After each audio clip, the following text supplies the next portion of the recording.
예배에 성공하자는 제목으로 본문은 요한복음 4장 23절로 24절 말씀이 되겠습니다. 인생은 누구나 성공하기 위해서 노력을 합니다. 기독교인인 김영석 박사님이 어느 날 길에서 급히 달려가려는 학생에게 말을 걸었습니다. 학생, 어디로 그리 급히 가려는가? 학교에 지각하지 않으려고요. 그래, 학교에 지각하지 않는 이유가 뭔가? 아, 그거요?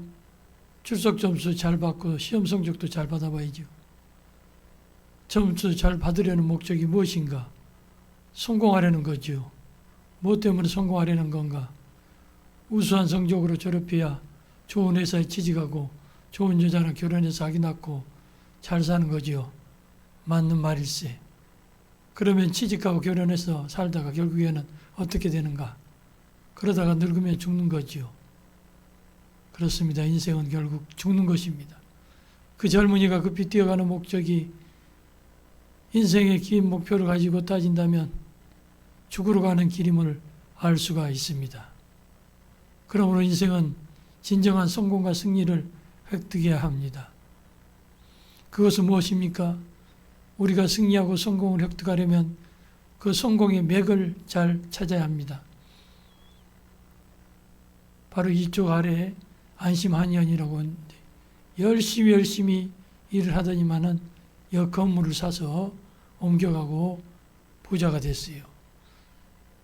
저는 본문을 통해서 주님은 우리 인생에서 성공할 수 있는 맥을 짚어 주시는 것입니다. 성공의 우선순위가 무엇인가를 통렬하게 들려주십니다. 그것은 바로 하나님의 은혜를 받은 것입니다. 은혜를 받는 것, 첫 번째 길이 바로 예배라는 말씀입니다. 예배의 성공이 인생의 성공입니다. 반대로 예배의 실패는 인생의 실패입니다. 어떤 일이 있더라도 예배에 승리하시길 주님의 이름으로 축원을 드립니다. 영이신 하나님께 우리는 신령과 진정으로 예배하여는 성공하는 자들이 되어야 합니다. 하나님 아버지께서는 신령과 진정으로 예배하는 자들을 찾으시고 그들에게 복을 주시기 때문입니다. 여기서 신령이란 말은 스피릿, 영어로 스피릿, 영이라는 말이고 성령님을 말씀하시는 것이고 신령으로 예배한다는 것은 우리가 예배할 때 하나님의 성령, 내 영과 더불어 성령, 거듭나시게 해주시는 영으로 내 영과 성령으로 예배한다는 뜻입니다. 그러면 진정이라는 말은 무슨 뜻입니까? 진리, 하나님 말씀이라는 뜻입니다. 하나님이 찾으시는 참 예배는 예배하는 우리 모두가 성령, 신령한 마음으로 예배하고 거기에서 진리의 말씀, 진정의 말씀이 선포될 때입니다. 하나님은 이렇게 예배하는 자들을 찾으십니다. 그리고 참으로 예배할 때는 바로 이때라고 말씀하십니다. 항상 오늘 현재가 가장 중요합니다. 오늘 현재라는 이 프레젠트라는 이 선물이라는 하나님이 주신 선물이기 때문입니다. 오늘 현재 인생의 우선순위는 은혜의 선물을 받는 일입니다. 언제나 하나님께 은혜 받는 일이 우선되어야 합니다. 은혜 받는 일이 성공하는 삶이요 승리하는 삶입니다. 은혜 받는 일이 최우선이 되는 것이 바로 예배입니다. 하나님께서는 정성껏 예배드린 아브라함에게 복의 근원과 믿음의 조상이 되게 하셨고 그의 자손들을 하늘의 별과 바닷가의 모래알같이 번성하게 하셨습니다. 그런데 아브라함 조카 롯을 보십시오. 그는 아브라함과 함께 있을 때에는 복을 받고 성공을 했습니다. 그러나 아브라함을 떠난 후에는 비참한 실패의 삶을 살았습니다. 왜냐하면 롯은 성공의 맥을 잡지 못했기 때문입니다. 롯은 세상적으로 좋은 환경과 좋은 조건만을 가지고 성공을 할 것이라고 생각했습니다. 그래서 그는 비옥하고 자원이 풍성한 소돔과 고모라를 택하였습니다. 그러나 이렇게 환경과 여건이 좋다고 인생에서 다 성공하는 것은 아닙니다. 롯은 자신이 인생에서 성공하는 맥이 바로 예배에 있다는 것을 알지 못했습니다. 성경 어디를 찾아보아도 롯이 하나님께 예배를 드렸다는 구절이 없습니다. 롯은 예배의 중요성을 모르고 예배를 드리지 않았기 때문에 소돔과 고모라 성이 불과 유황으로 불탈 때 자신의 모든 재산도 다 불타버렸고 자신의 아내까지 소금기둥이 되고 말았습니다. 솔로몬 왕을 한번 보십시오. 그는 눈꽃 뜰 새 없이 바쁜 가운데서도 하나님의 전에 나와서 일전번제를 드렸습니다. 이렇게 정성껏 일전번제를 드린 솔로몬 왕에게 하나님께서는 꿈에 찾아오셔서 내가 내게 무엇을 줄까? 너는 내게 구하라고 말씀하셨을 때 솔로몬 왕은 지혜를 달라고 했습니다. 이 하나님께서는 나라 백성을 위한 지혜만을 구하는 솔로몬 왕을 칭찬하시면서 그가 구한 지혜뿐만 아니라 보너스로 부귀영화 장수 축복까지 주신 것입니다. 일전번제 예배를 통하여 솔로몬 왕은 역사상 전무후무하게 성공한 사람이 되었습니다. 그런데 가장 성공한 왕이라고 하던 솔로몬 왕이 무엇 때문에 말년에 실패했고 망했습니까? 바로 예배를 등한히 했기 때문입니다. 솔로몬 왕은 나라가 번창하고 부귀영화의 복을 누리며 살게 되자 그만 하나님께 드린 예배를 등한히 하고 술과 고기와 여자와 같은 세상적 쾌락을 누리며 이방 여인들이 들여온 이방신을 허락하기 시작했습니다.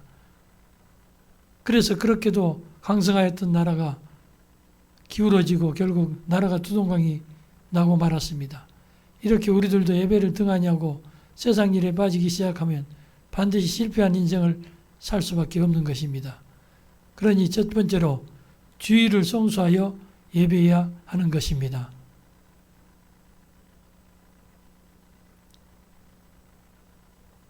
한때 러시아의 대부호는 수백 명의 직원들에게 닷새간 일하고 하루 쉬도록 해주었더니 생산력이 퇴보하더라는 것입니다. 그래서 7일간 일하고 하루 쉬도록 제도를 바꿔 보았더랍니다. 그래도 예전보다 생산력이 못하더라는 겁니다. 9일간 일하고 열흘 만에 쉬게 해도 결과는 마이너스였습니다. 결국 월요일부터 토요일까지 일하고 하루 쉬게 했더니 정상으로 돌아오더라는 것입니다. 영국의 제사인 디스레이는 하나님이 주신 것 중에서 최상의 선물은 안식일이라고 말했습니다. 성경에 하나님이 일곱째 날에 복주사 거룩하셔야지 하셨으니 이는 하나님이 그 창조하시며 만드시던 모든 일을 마치시고 이날에 안식하셨습니다라고 했습니다. 그 원래 안식일은 하나님께서 거룩하게 구별하신 날입니다. 그러면 우리는 왜 주일을 안식일로 지켜야 합니까? 그것은 예수님께서 주일 새벽에 부활했기 때문입니다. 또 주일은 오순절에 성령님이 강림했으며 주일에 초대교회가 설립되었습니다. 그리고 주일에 사도 요한에게 예수님이 나타나셨습니다. 초대교회 때부터 이날을 주의 날이라고 부르며 성수하였던 것입니다. 그러므로 주일은 거룩한 날이요 하나님께 영광을 돌리며 축복받는 날입니다. 예배라는 것은 내가 나오고 싶어서 나올 수 있는 게 아닙니다. 주님이 은혜를 주시겠다고 나를 불러주지 않으면 나올 수 없는 것입니다. 예배 때마다 최상의 몸과 마음과 정성을 가지고 하나님 앞에 나오는 것입니다. 이 예배가 내 생의 마지막 예배인 것처럼 종말론적으로 드리는 것입니다. 이게 예배의 승리자가 되는 길입니다. 주일 성수 잘하는 거 가정치고 복받지 못한 가정 없습니다. 주일 성수에 모범을 보인 사람들은 영국의 청교도인들입니다. 이들이 오늘의 미국을 건국했습니다. 지금은 그들이 월요일부터 토요일까지는 밤 늦도록 열심히 일하다가 토요일 밤 12시가 되면 모든 일을 중단합니다. 주일 아침이 되면 어제와는 달리 새 옷을 갈아입습니다. 모든 즐거운 마음으로 교회에 갑니다. 모든 거리는 텅 빕니다. 상점도 닫힙니다. 그들의 소와 말들은 마음껏 푸른 초장에서 뛰놀며 즐깁니다. 지상 낙원이 됩니다. 1924년 올림픽 경기가 프랑스 파리에서 열렸습니다. 여기에 참석한 선수 중에는 스코틀랜드 육상 선수 에릭 리들이 있었습니다. 그는 100m 경기 선수로서 이 경기에 참석하기 위해서 여러 달 동안 맹훈련을 했습니다. 올림픽에 참여한 스포츠 기자들은 리델 선수를 100m 경기 우승 후보로 내다보았습니다. 그런데 그의 경기 일정이 주일로 짜여 있어 그의 마음에는 심한 갈등이 일기 시작했습니다. 조국의 명예를 위해서는 뛰어야 하지만 신앙 양심으로는 도저히 허락되지 않았습니다. 주일에 운동 경기를 하는 것이 결코 하나님을 기쁘시게 해드리지 못한다고 믿는 그는 경기를 포기하기로 결심했습니다. 그 소식을 들은 그의 팬들은 크게 실망을 했고 그를 격찬한 사람들은 모두 그를 바보로 취급했으나 그의 마음은 기쁨으로 가득했습니다. 며칠 그 주간에 뛰게 되었던 스코틀랜드의 400m 한 경기 선수가 뛸 수가 없게 되었습니다. 리델 선수는 자기가 훈련한 경기 종목이 아니지만 그 자리를 메우겠다고 신청을 했습니다. 100m 경기 선수는 아니지만 400m 경기를 47.6초의 신기록으로 당당히 우승했습니다. 후에 에릭 리델 선수는 선교사가 되었습니다. 중국에 파송되어 평생 주의 일을 하다가 중국의 군인 캠프에서 세상을 마쳤습니다. 그토록 하나님을 사랑하는 자는 하나님은 끝까지 사랑하셨습니다. 후에 영화로도 되었지요. 예배에 승리하지 못하면 모든 삶의 중심에 내가 서 있게 됩니다. 모든 판단의 중심에 내가 서 있게 됩니다. 모든 가치의 중심에 내가 서 있게 됩니다. 그러나 예배에 승리하고 나면 중심축이 달라집니다. 하나님 말씀 중심으로 살아갑니다. 성령이 인도하시는 대로 살아갑니다. 하나님의 영광을 위하여 살아갈 수 있게 되는 것입니다. 하나님 중심으로 인생의 축이 이동하게 되는 것입니다. 둘째로 예배의 준비인 기도인 것입니다. 모든 예배에는 하나님께 회개하고 감사와 찬양을 드리고 성경 말씀을 읽고 듣고 배우고 기도하고 간구를 올리는 것으로 구성되어 있습니다. 우리가 가장 먼저 할 일은 기도하는 것입니다. 기도는 예배보다도 앞섭니다. 그래서 예배 전에 먼저 기도를 해야 합니다. 기도로 준비한 후에 예배를 드려야 합니다. 기도는 전도보다도 앞섭니다. 그래서 먼저 기도한 후에 전도를 해야 합니다. 기도는 봉사보다도 앞섭니다. 그래서 봉사할 때도 먼저 기도해야 합니다. 기도 없이 봉사만 하는 그냥 짐만 더 무거워집니다. 기도가 먼저입니다. 기도가 살아 예배가 살고 교회가 살고 봉사가 살고 영혼도 살고 육신도 살고 범사가 다 잘 되는 것입니다. 기도하면 승리합니다. 기도하면 놀라운 일이 일어납니다. 그렇기 때문에 마귀는 기도하는 것을 제일 싫어합니다. 기도하는 시간을 빼앗고 기도의 마음을 빼앗고 이 세상으로 유혹하는 것이 바로 마귀의 전략인 것입니다. 1940년 2차 대전 당시의 일입니다. 영국군 33만 5천 명이 독일군에 쫓겨서 불란서 조그만 호촌인 덩커거에 포위되었습니다. 첩첩이 독일의 전차와 기갑부대에 포위되고 공중에는 독일의 전투기들이 계속해서 폭탄을 투하하고 기총소사를 하며 바다에는 독일의 잠수함 유보트가 영국의 어떠한 군함도 근접하지 못하게 기다리고 있었습니다. 이제 영국의 33만 5천 명 대군이 그곳에 몰살하든지 포로가 될 운명이었습니다. 전 유럽이 나치의 손길에 무너질 그런 형편이었습니다. 정말 홍해가에 있는 이스라엘 백성들과 같은 사면 초가의 누란 주위의 위치에 서 있었 형편이었습니다. 물러가자니 바다고 그 밑에는 독일의 유보트가 진을 치고 있고 공중에는 독일의 비행기요 지상에는 독일의 기갑부대가 밀고 들어오는데 33만 5천 명은 꼼짝없이 죽게 되었습니다. 그때 영국 왕실과 윈스턴 처칠 수상은 온 교회와 온 교역자와 성도들과 믿지 않는 모든 백성들도 다 영국과 이 33만 5천 명 군인들을 위해서 기도해달라고 부탁했습니다.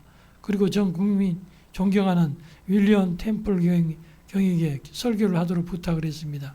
전 국민에게 전해진 방송 시간에 윌리엄 템플 경은 조용히 우리가 당하고 있는 이 위기가 얼마나 무서운 것인가를 설명하기 시작했습니다. 그리고 마지막 시간에 그는 이렇게 얘기했습니다.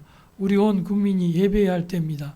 여러분의 마을에 예배당 종소리가 울려 퍼지면 어른으로부터 시작하여 어린아이 이르까지 한 명도 빠지지 말고 모두 예배당에 가십시오. 지금은 온 민족이 함께 예배해야 할 때입니다. 지금은 온 민족이 전능하신 하나님의 손에 붙들려야 할 때입니다. 온 국민이 전능하신 하나님 앞에 무릎을 꿇어야 할 때입니다. 영광스러운 하나님의 뜻을 발견해야 할 때입니다. 지금이 예배로서 승리해야 할 때입니다.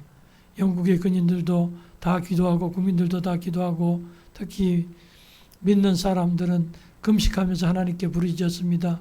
처칠 수상 자신도 웨스트민스터 사원 성가대 좌석에 앉아 하루 종일 하나님께 부르짖었습니다. 인간으로서 막다른 골목에 처해서 힘으로 능으로 할 수 없을 때 하나님께 부르짖는 것입니다. 그러자 크고 비밀한 일이 나타났습니다. 하나님의 병기가 나타난 것입니다. 갑자기 악천후가 다가와서 거대한 파도가 치고 그리고 소나기가 쏟아져서 모든 독일 전차들이 진흙탕에 바퀴가 빠져서 한 대도 움직일 수가 없었습니다. 악천후로 비행기도 뜨지 못했습니다. 독일의 기갑부대도 진흙탕에 주저앉고 비행기도 뜨지 못하고 파도도 너무 세니까 독일의 유보트 잠수함도 철수를 했습니다. 그렇게 폭풍우가 불더니 순식간에 영국군이 있는 곳에서만 조용하고 폭풍우가 그쳤습니다.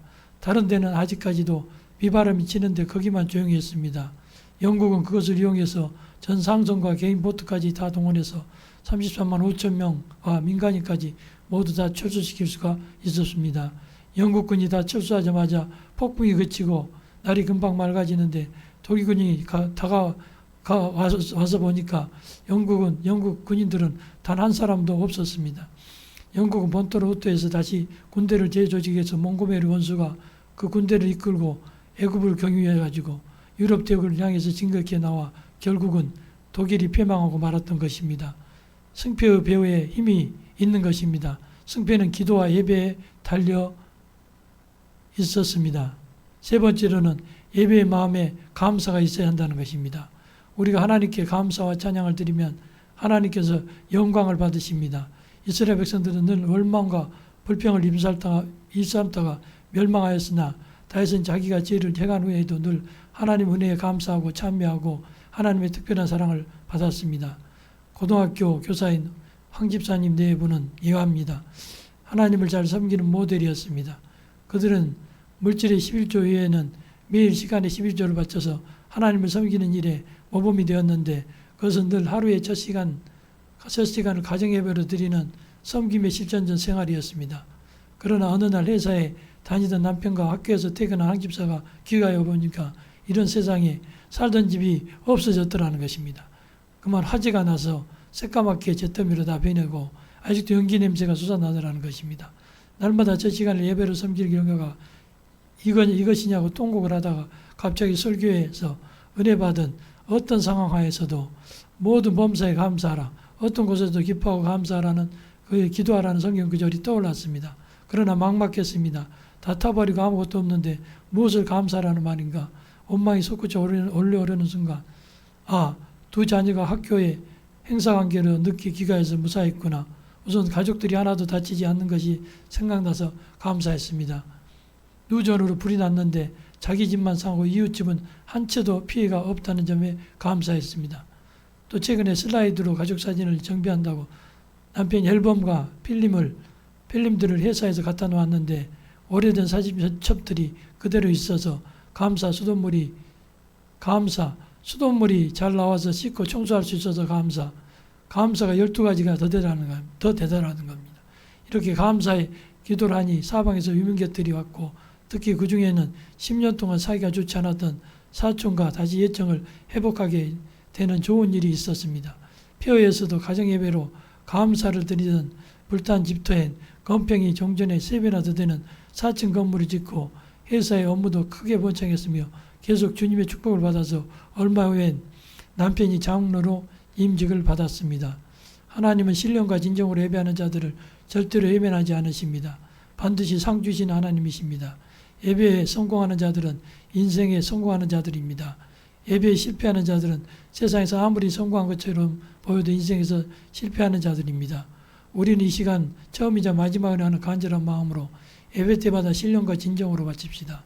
아무리 구역예배, 수요기도회, 또 구역 모임, 각종